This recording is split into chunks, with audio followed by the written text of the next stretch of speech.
For many organizations worldwide, digital transformation has accelerated over the last 2 years, prompting new investments in advanced technologies like artificial intelligence, AI. Today, AI is already changing the way businesses operate fundamentally by helping companies address labor and skill shortages, automating repetitive processes, and even increasingly assisting them in reducing their environmental impact and becoming more sustainable. Today, we have Dr. Seth Dobrin, Global Chief AI Officer at IBM, to let us know how businesses and consumers benefit from this next wave of technology. Welcome to the show, Dr. Seth Dobrin. How are you? I'm doing well, Dan. Thanks for having me. All right, so what are some of the factors that are driving AI adoption today? Yeah, so it's a good, timely question because we just finished a study called the AI Adoption Index for 2022, where we found that businesses around the world have two things driving adoption of AI. First, the technology itself has become more accessible and easier to use. And then on top of that, businesses are starting to deal with a lot of challenges such as environmental pressure, complex supply chains, and skills shortage, which are all ripe for AI and automation to help address these. And how is AI playing a role in the lives of consumers and businesses?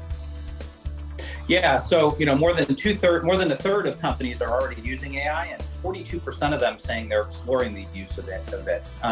What that means is that AI is already having an impact on our lives. For instance, AI can help optimize IT systems in response to events such as Black Friday. And Carhartt is a company that's using AI to help handle dramatic spikes in demand, where they get visibility into how their applications are performing, issues that are happening, and using AI to address those proactively. Another good example is Party City, which many of us have either heard of or been to. And Party City used AI during the pandemic to optimize their supply chain or a shift in how their consumers were interacting over the last 2 years, moving from almost entirely in-person brick and mortar to either fully digital or including curbside pickup after you order online. So why should consumers trust AI, and how are technology companies like IBM building that trust?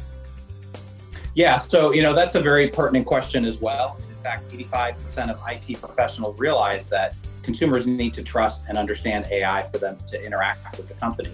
And AI ethics is still a new field, but 2/3 of companies say they actually lack skills in this area. But we have a human-centered approach that we apply to trustworthy AI that puts these AI ethics principles at its core of both governed data and AI technology, and also fostering an open ecosystem to help these companies ensure that they're implementing AI in a trustworthy manner. So how is AI being applied to emerging issues such as sustainability? How does that work? Yeah, so in fact, 1 in 5 companies are adopting AI because of environmental pressures, and 2/3 of them are either using or planning to use AI in this space. And so, for instance, in addition to using AI to reduce carbon emissions, businesses need to understand holistically what's going on in their operations, everything from asset management to IT infrastructure to supply chains, climate and weather impacts on their supply chains, and then complex analysis and reporting that's required for these social, environmental, and social, governance reporting, either mandates or voluntary efforts from companies. Sun and Belt is a good company good example of a company that's using AI to help understand, how their infrastructure that they support, infrastructure company, and reduces the amount of vehicles that need to either drive through the tunnels or bridges to assess the stability and performance of those infrastructure. So where can our viewers go for more information to learn more about AI and helping out their businesses and their lives a little bit? Yeah, so if they want to learn what IBM is doing in trustworthy AI, or they want to learn how our customers are implementing AI, or they want to download the AI Adoption Index, they can go to ibm.com/Watson. Well, there you go. Well, thank you very much, Dr. Seth Dobrin. Thank you for hanging out with me this morning. And all right, well, thank you for all the information. Thanks, Stan. Appreciate it.